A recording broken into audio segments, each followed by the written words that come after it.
الحمد لله رب العالمين وأشهد أن لا إله إلا الله ولي الصالحين وأشهد أن محمدا عبده ورسوله صلوات الله وسلامه عليه أما بعد. Respected brothers, sisters in Islam, Allah subhanahu wa ta'ala says in the Quran, وَلِتُكْمِلُوا الْعِدَّةَ وَلِتُكَبِّرُوا اللَّهَ عَلَى مَا هَدَاكُمْ وَلَعَلَّكُمْ تَشْكُرُونَ. In the end of Ramadan, Allah subhanahu wa ta'ala says that we should complete the fasting of Ramadan in this month. And then we glorify His name, Allah subhanahu wa ta'ala, when we say Allahu Akbar, La ilaha illallah, Allahu Akbar, wa lillahi alhamd.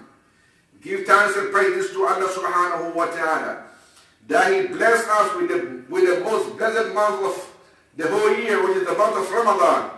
And we have actually presented all that we could, inshallah, by keeping fast. And either today or tomorrow will be the last day of Ramadan. Just as it came, so it is, the Ramadan passing away. All that we have to pray to Allah subhanahu wa ta'ala, like the Sahaba used to, the one line alayhim used to do. They pray for 6 months for Allah to bless them with Ramadan. And when Ramadan comes, they fast. After fasting, they pray for another 6 months for Allah to accept from them. May Allah accept from us all. We might have actually made some mistakes during the Ramadan. Due to that, the mercy of Allah subhanahu wa ta'ala is very vast. The Prophet Muhammad sallallahu alayhi wa sallam says, at the end of Ramadan, you should give alms of fitr. They known as sadaqatul fitr. And this sadaqatul fitr, for Allah to purify you, clean you of any mistakes that you might have committed during your fasting. The mistakes and also certain sort of smaller sins you might have committed during the fasting. This sadaqat al-fitr, bi'idhnillahi ta'ala, is going to wipe out, inshallah, that Allah will forgive you your sins. May Allah forgive us all. So we don't know if today is the last day of Ramadan or tomorrow. In any case, inshallah, this evening we are going to have a very authentic answer to that. Due to that, we have to get prepared for the Salat al-Eid. If it should be either tomorrow or Sunday, what are you to do as a Muslim? Allah says, وَلِتُكْمِلُوا الْعِدَّةَ, you should complete the fasting, وَلِتُكَبِّرُوا اللَّهَ, and then you say, glorify the name of Allah, Allahu Akbar, from the evening of the day of Shawwal, that is the day of Eid, until when the day of Eid comes. Now, we have a situation whereby mostly we cannot actually pray in our mosques or pray outside as is being the norm. We all know all around the world there are only very few places who can be able to do that.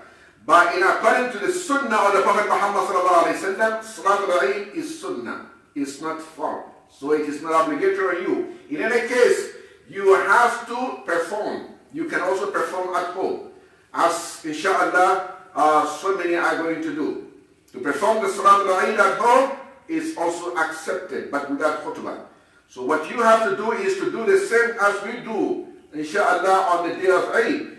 Going through, inshallah, what you have to do is that on that day, after the Salat al-Fajr, let's say 15 minutes after the Salat al-Fajr, until before the standing of the sun, meaning that until before around 12 o'clock. Any time at all you can perform the Salat al-Eid.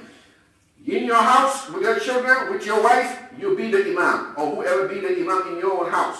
What you have to do is to do as the Salat al-Eid is being actually done by the Messenger of Allah, Muhammad sallallahu alaihi wasallam. He stands and raises his hands, saying, Allahu Akbar. This is the Salah of you going into the Takbir of you going into the Salah. Then after that, he say again, Allahu Akbar 6 times. So the first time he raises his hands, and the preceding ones that are Allahu Akbar, all together, these 6 plus the first one making it 7. Then you read Surah, the Prophet used to read Surah Al-A'la, Sabbih isma rabbika al-A'la in some prayers, and in the second he reads Hal ataka hadith al-Jasiyah or Hal hadith al-Ghashiyah, but Ghashiyah. And if you can read that, that is okay. But if you cannot read, you can read in a surah, that inshallah is okay for you after the Fatiha. It could be Qul Huwallah, Balagh an-Nas, any of the surah or verses that you know from the Quran.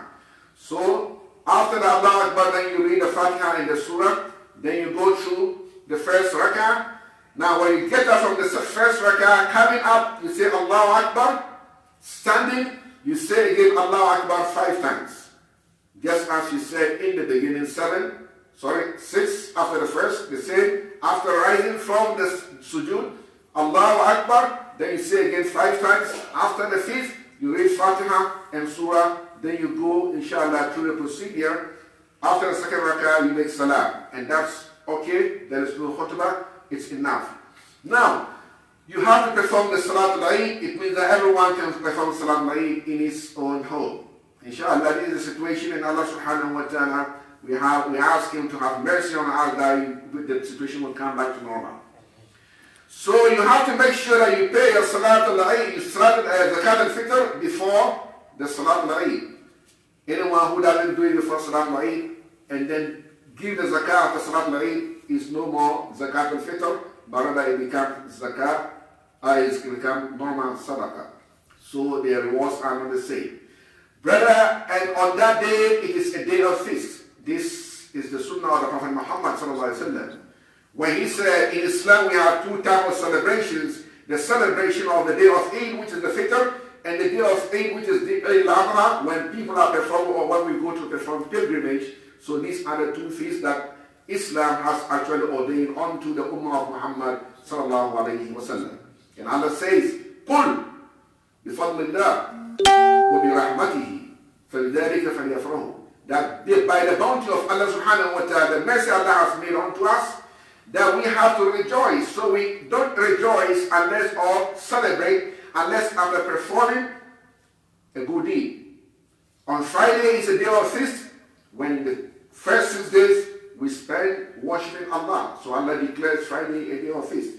The same Ramadan, we have presented a worship to the end of Ramadan. So Allah has declared the first day of Shawwal a day of feast, no fasting. So you have to celebrate. So on that day, when you wake up in the morning, brother, either the previous night or that very morning, you wash yourselves just like the washing of Janaba with the intention of Salat al-Eid. After that, you use some perfume on your body and eat something to signify that you are not fasting. This is in the Sunnah of the Prophet Muhammad sallallahu alaihi wasallam.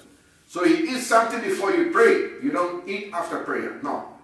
This is opposite when it comes to Salat al-Adha. So you eat something or drink some water, drink some milk, whatever, something has to go through your mouth into your belly. Then celebrate the day. Make sure you make your wife and children enjoy. This is in accordance with the Sunnah of the Prophet Muhammad sallallahu alayhi wa sallam. We have to celebrate. Celebration of Islam is we celebrate Allah by worshipping or by obeying Allah subhanahu wa ta'ala. So we don't have to do anything that will go against the will of Allah. We eat halal food, halal meat, halal drinks. Anything that we have to take should be halal. Enjoy with your wife and children. Buy gifts for your children. Buy gifts for your own wife. Try to make them happy so that you make sure that day is actually observed as a different day altogether in their lives. And don't forget saying Allahu Akbar, Allahu Akbar, La ilaha illallah, Allahu Akbar, Allahu Akbar, walillahi alhamd, glorifying the name of Allah subhanahu wa ta'ala. Then if Ramadan has come to an end, the worship of Allah has not ended. Allah is saying, وَعَبُدُ رَبَّكَ حَتَّى يَعْتِيَكَ الْيَقِينَ. And worship your Lord until death comes unto you. After the Ramadan, and then you now have celebrated on the first day of Shawwal, the Prophet Muhammad sallallahu alaihi wasallam says, مَنْ صَامَ رَمَضَانَ إِيمَانًا وَاحْتِسَابًا غُفِرَ لَهُ مَا تَقَدَّمَ مِنْ ذَنْبِهِ. Anyone who keep the Ramadan, fast the whole Ramadan with good faith, expecting reward from Allah, Allah forgive you the sins of the past. And say again, مَنْ قَامَ لَيْلَةَ الْقَدْرِ. Anyone who shall observe the night of decree, إِيمَانًا وَاحْتِسَابًا, sincerely with faith in his heart and seeking from Allah, then Allah forgive him the sins of the past. He says again, مَنْ صَامَ رَمَضَانَ ثُمَّ. And anyone who fasts the Ramadan, then follow after the Ramadan 6 days in Shawwal. That is after the Eid. If you fast 6 days, either together or you separate them. What is important is that they are 30 days. You try to fast 6 days in these 30 days. The Prophet Muhammad says, Allah give you the rewards of someone who has done the fasting for a period of 1 year. So brother, it is also an advantage for us to continue making sure that we continue worshiping Allah subhanahu wa ta'ala to the full. Then again, don't forget brother, don't forget sister, if we have done so many mistakes in Ramadan, let's try as much as possible or as much as we can to make sure we cleanse ourselves. What we've learned in Ramadan is a lesson that has to be part of our lives for the rest of the 11 months that is going to, inshallah, come after Ramadan. We don't know if we are going to live until next year. Always we say this. So we always pray that Allah accept this Ramadan. There was a man who performed Hajj 30 times in his life, in those days. When someone saw him and said, how many times have you performed Hajj? He said 30. Then the man said, MashaAllah. He said, why is he MashaAllah? He said, then Jannah is yours. He said, you know what? I've performed 30 times, but I wish that Allah accept only one.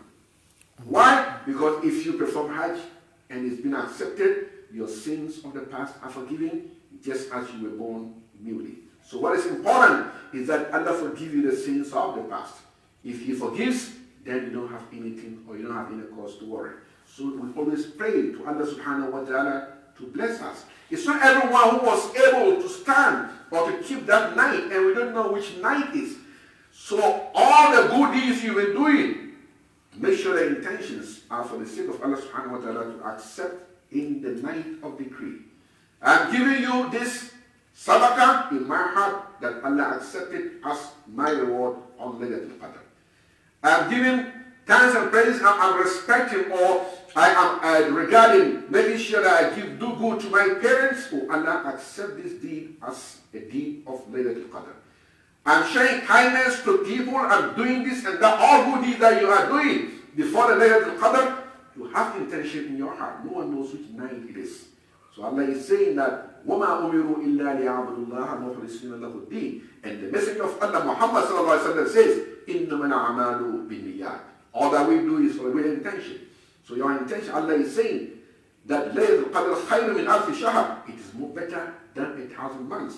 And the Messenger of Allah sallallahu alaihi wasallam has made us to understand, anyone who gets that night, what is getting the night? If you have performed a good deed. If you have performed a good deed, then that good deed before Allah is more than 1,000 man's deeds. So may Allah subhanahu wa ta'ala accept from us all. Amen. May Allah subhanahu wa ta'ala cleanse our hearts. Amen. May Allah make us more better than what we used to be. Amen. May Allah subhanahu wa ta'ala reward our parents who are dead. Amen. May Allah subhanahu wa ta'ala make their great place of paradise. Amen. And may Allah reward them Jannah. Our brothers and sisters, all who have taken leave to the hereafter, may Allah accept them in Jannah. Amen. And may Allah have patience, have mercy on them. Amen. We also, when our time comes, may Allah subhanahu wa ta'ala take us in a way that is more pleasing with us. Amen. May Allah forgive us our sins. Amen. And accept our repentance. Amen. Before death. Amen. And when we die, may Allah give us the mercy of making shahada. Amen. And after shahada, and Allah takes our lives, may Allah give us Jannah. Amen. Our parents, may Allah subhanahu wa ta'ala have mercy on them. Amen. Those who are dead and gone. And those who are still alive, may Allah make them doors of paradise for their children. Amen. May Allah subhanahu wa ta'ala give those who are seeking to get married good spouses. Amen. Those who are married and they are seeking children, may Allah give them good children. Those who have children, they have problems taking care of their children, may Allah make it easy for them. Amen. Those whose children are gone astray, may Allah return them onto the Sirat al-Mustaqim. May Allah subhanahu wa ta'ala bless the children of all generations. May Allah subhanahu wa ta'ala prevent them from the evil of today. Amen. Those who are sick, may Allah cure them. Amen. Those who are actually very illy sick, may Allah subhanahu wa ta'ala cure them. And may Allah subhanahu wa ta'ala cure the sickness of our hearts. Amen. That we can be able to believe in Allah, in the word of La ilaha illallah, Muhammad Rasulullah sallallahu alayhi wa sallam. May Allah make khayr on this ummah. Amen. Those who are fighting day and night on how they can live their lives in this world, may Allah make it easy for them. Amen. Those who are seeking between them and Allah, be it in secret or in public, may Allah give them that which is more better in the seaside, Allah subhanahu wa ta'ala. And with this, I say subhanaka Allahumma bihamdika ashhadu an la ilaha illa anta astaghfiruka wa atubu ilayk. اللهم ربنا اتنا في الدنيا حسنه وفي الآخرة حسنة وقنا عذاب النار. اللهم إنك عفو تحب العفو فاعف عنا. اللهم إنك عفو تحب العفو فاعف عنا. اللهم إنك عفو تحب العفو فاعف عنا. ربنا تقبل منا صيامنا وقيامنا والصالح أعمالنا. اللهم تجاوز عن سيئاتنا واغفر لنا وتب علينا إنك أنت التواب الرحيم. ربنا لا تزغ قلوبنا بعد إذ هديتنا وهب لنا من لدنك رحمة إنك لا تخلف الميعاد. وصلى اللهم على سيدنا محمد وعلى آله وصحبه.